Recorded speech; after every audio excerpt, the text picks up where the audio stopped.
우리나라 면적의 약 4배 정도의 크기이지만 인구는 우리나라 인구의 5분의 1밖에 되지 않는 나라가 있습니다.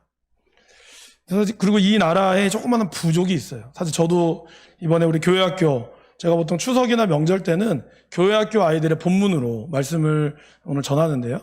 거기에 보니까 저도 처음 들어본 그런 이제 부족이 있었습니다. 먼저 우리 지도를 한번 보실까요? 제가 먼저 여러분들에게 소개해드릴 나라는 이 파푸아 뉴기니라고 하는 나라입니다.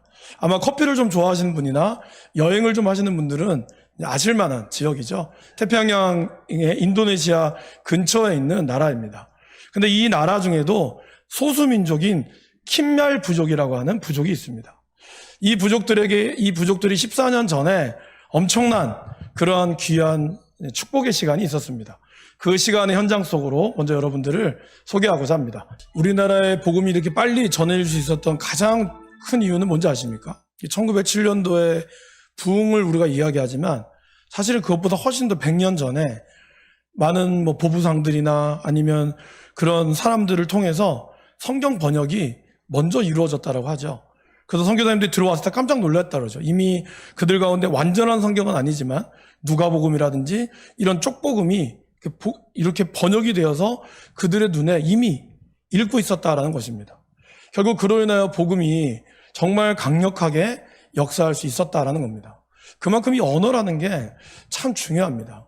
그리고 이렇게 말씀을 듣고 말씀을 읽을 수 있다는 게 정말 귀한 복이다라는 것입니다. 이제 PPT를 잠깐 띄워주실까요? 우리 학생들이 이제 이러한 어떤 자료들을 가지고 이제 말씀을 이제 듣고 합니다. 이스라엘과 바벨론, 이스라엘이 죄를 져서 바벨론으로 포로로 끌려가게 되죠. BC 586년에 이스라엘은 멸망을 당합니다. 그리고 하나님께서 70년 후에 이스라엘에게 바벨론으로부터 돌아오게 될 것이라는 약속을 하시게 됩니다. 그리고 정말 70년 후에 고레스 왕을 통해서 이스라엘은 3차에 걸친 포로 기한을 감행하게 됩니다. 하나님의 은혜 가운데 그들이 돌아와서 가장 먼저 한 것은 뭐였을까요? 바로 성전 건축이었죠. 3차에 걸친 포로에서 가장 먼저 한 것은 성전 건축이었습니다.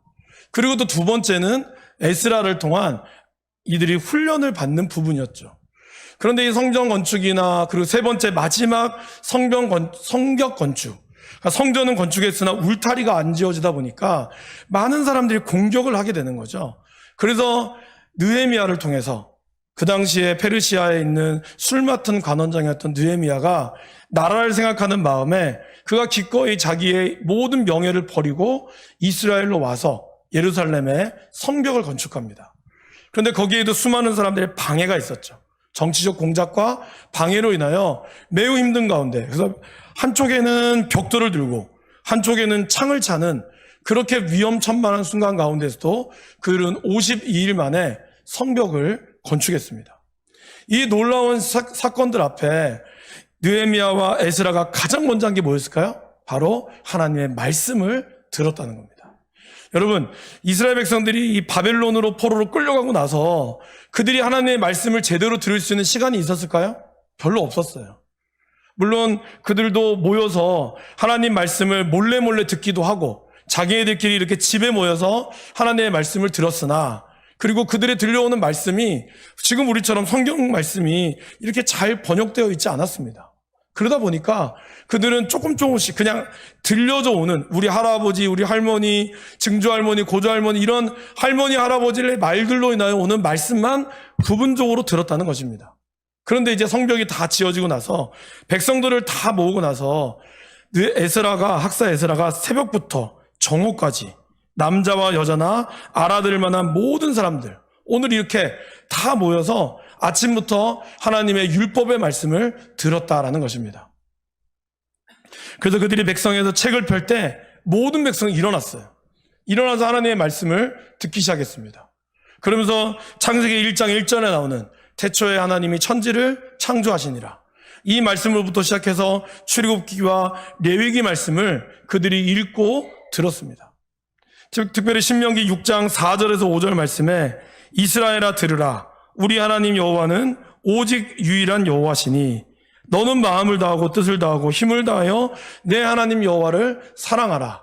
이 말씀에 백성들이 아멘으로 화답하며 나아갔습니다. 그리고 신명기 26장, 27장, 28장으로 넘어오면서 이제 마지막으로 넘어오면서 모세가 했던 백성들의 예언이 있었죠. 내가 너희에게 생명과 저주와 복과 화를 내 앞에 두었으니 너희들이 내 말을 들으면 내가 너희들을 복주고 너희들이 천대까지 복을 받을 것이지만 그러나 그렇지 않으면 너희들이 대대로 저주를 받을 것이라는 이 본문 앞에 그들이 눈물을 흘릴 수밖에 없었습니다. 왜 그랬을까요? 그 말씀대로 이스라엘 백성들이 하나님 말씀을 순종하지 않았고 결국 그들의 조상들로부터 시작하오는 율법으로부터 오는 심판이 그들에게 고스란히 이루어졌기 때문입니다. 그들이 그렇게 사랑스러웠던 성전은 다 회파가 되었고 하나님의 약속과 된 다윗의 왕관은 무너졌기 때문입니다. 그러면서 오늘 말씀해 보시면 8절에 이렇게 나오죠. 하나님의 율법책을 낭독하고 그 뜻을 해석하여 백성에게 그 낭독하는 것을 다 깨닫게 하니 백성이 율법의 말씀을 듣고 다 울었다라고 얘기합니다. 얼마나 슬펐을까요?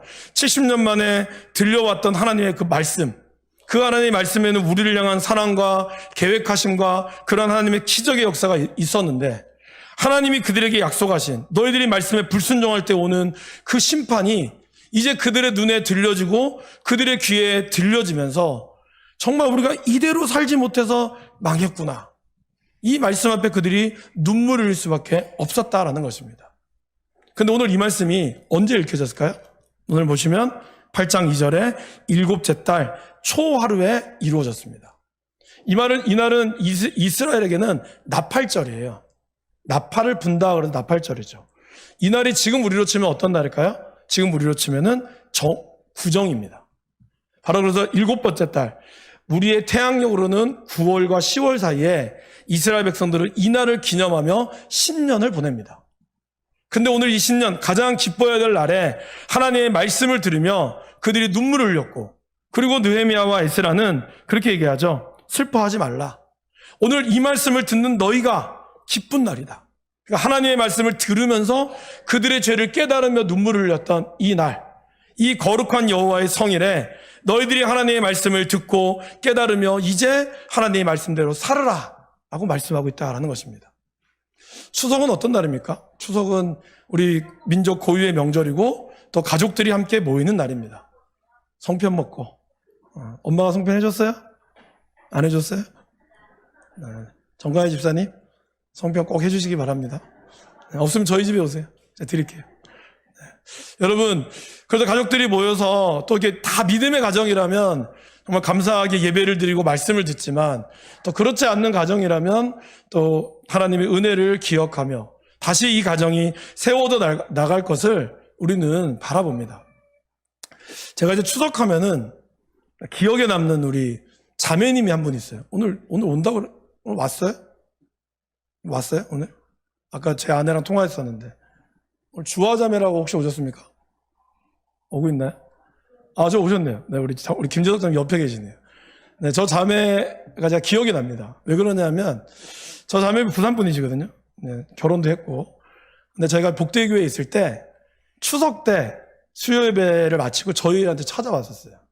왜냐하면 집에서 이제 어머님, 할머니가 독실한 불교 신자입니다.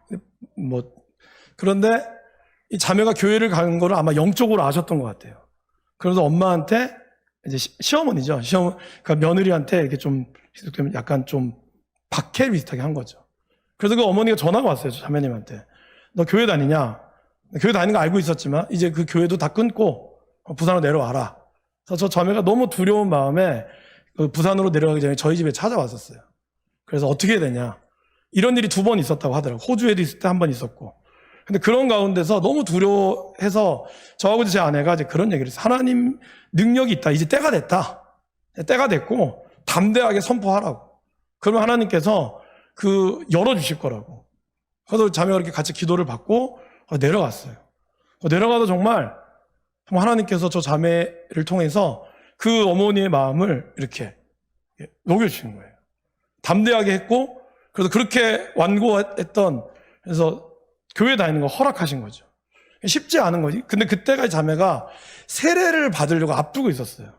그러니까 호주에서도 세례 받으려고 할 때 집안에 갑자기 연락이 와서 교회를 못 가게 막았고, 또 복대교회에서도 이제 세례를 받으려고 하니까 갑자기 뜬금없이 할머니가 전화가 와서 이 며느리를 통해서 이 손주가 교회를 가지 못하도록 그렇게 했다는 거죠. 근데 하나님께서 또 자매에게 담대함을 주셨고, 하나님이 그 담대한 마음에 그렇게 열었습니다.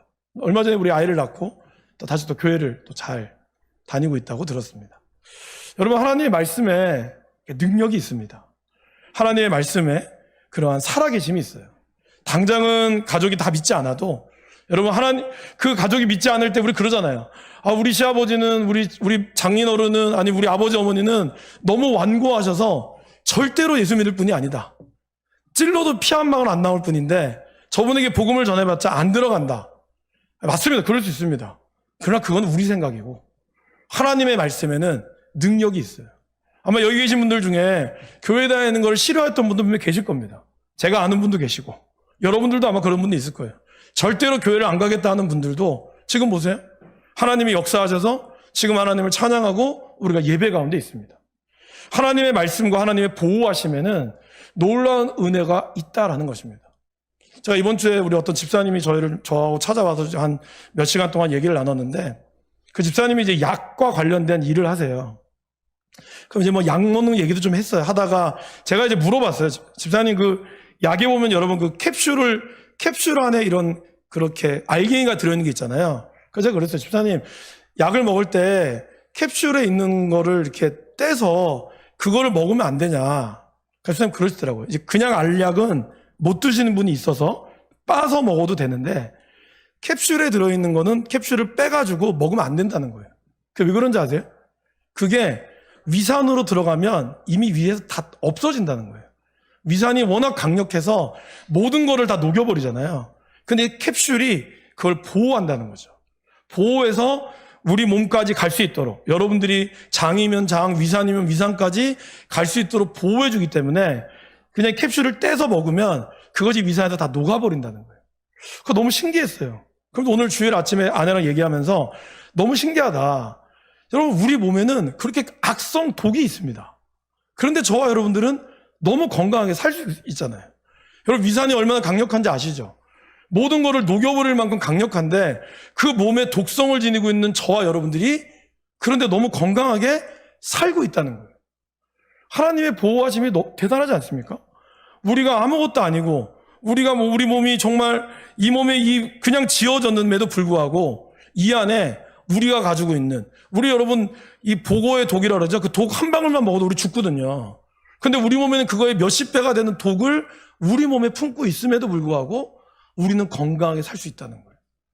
하나님의 보호하심과 인도하심이 이렇다라는 겁니다. 그런데 그분이 오늘 우리에게 말씀으로를 지으신 그 말씀이 저와 여러분들을 살리고 저와 여러분들을 복 주신다라는 겁니다. 그 말씀을 의지하고 선포하며 나아갈 때 그 말씀대로 이루어지고 그 말씀대로 역사하신다라는 것입니다. 그러게 여러분, 먼저 믿음의 가정 가운데 있는 분들은 또 감사하시길 바랍니다. 여러분들이 믿음 가운데 있다는 것이 감사할 일이고, 그러게 추석의 예배 가운데 정말 하나님께 감사와 영광을 온전히 올려드릴 수 있기를 바랍니다. 아직 나는 믿지만 우리의 가정이 믿지 않는 가정이 있다면 실망하지 마시고, 비록 그분의 성품과 아직 믿지 않는 분의 성품은 내가 도저히 감당할 수 없을지 모르지만 하나님에게는 불가능한 것이 없습니다. 그러기에 말씀에 의지하여서 저와 여러분들의 삶이 이끌어갈 수 있기를 주님의 이름으로 간절히 축원합니다.